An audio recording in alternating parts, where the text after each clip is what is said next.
Alright, good afternoon or good morning, TikTok, depending on where you're from. I started working a little bit more on my new garden bed. So last year, as you can see, we have like an ash tree right here that's kind of turned into a bush now because we didn't get up the stump. Got hit by lightning or probably a good windstorm, and it knocked it down and basically destroyed our shed here. And we had already talked about like getting rid of sheds and like downsizing a lot in the backyard. So when that got hit, we were just like, you know what, let's just not pick it back up or rebuild it or anything. And so we were deciding what to do with this space, and my mom said that, you know, if I wanted to, I could turn this into a garden space. So I got like a good, I want to say 8 by 12. I'll have to get like a measuring tape out to look at the exact measurements, but I'm pretty sure it's going to be a new 8 by 12. And you can see where I had my garden last year. There's a yoga ball in there for some reason.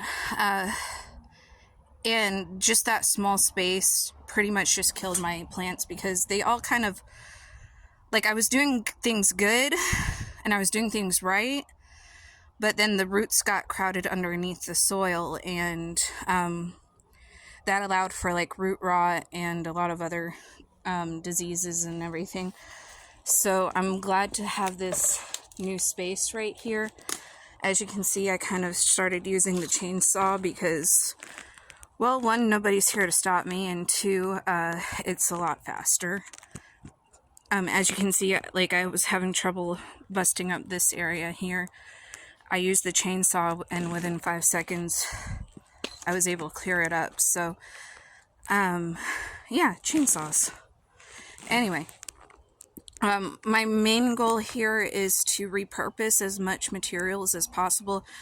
Obviously, I can't repurpose the shed floor because a lot of it, even before the storm, was just rotted out and mildewy and all kinds of fun stuff. So obviously using the top boards for all of that is not great.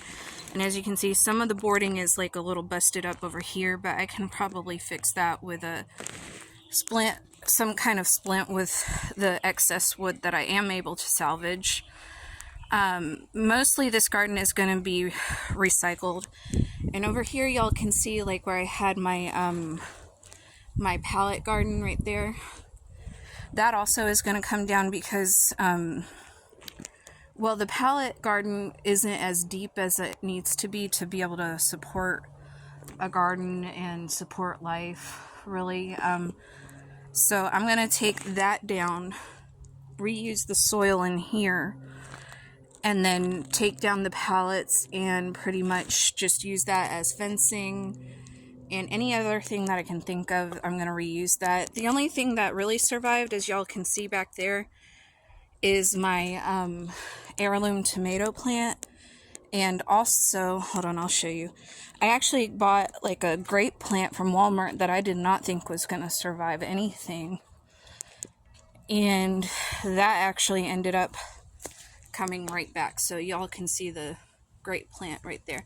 So these two things I'm probably going to keep where they are for right now. I don't want to replant them because they're doing well. And I really don't need to replant them, honestly. I just need to expand my garden space. And I'm probably going to keep my little garden over here because I love it. Everybody called it my graveyard garden last year. So I'm going to probably still keep that, but I'm probably going to use it for like smaller plants and everything. So I'm not going to do like any zucchini or anything in there, or any pumpkins in there, obviously. So this is going to be my main garden. That's going to probably be a tomato and pepper garden over there.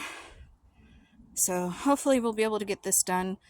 And then I'm actually going to help my sister get her garden intact too sometime in December. So we're going to have like 2 family gardens pretty much. And hopefully we'll be able to grow enough to where we can like exchange fruits and vegetables once a month or so. That way we can be more self-sustaining and not rely on the grocery store as much. But yeah, this isn't really the start or the beginning of it. It's just kind of the middle of it right now. I'll keep you guys updated.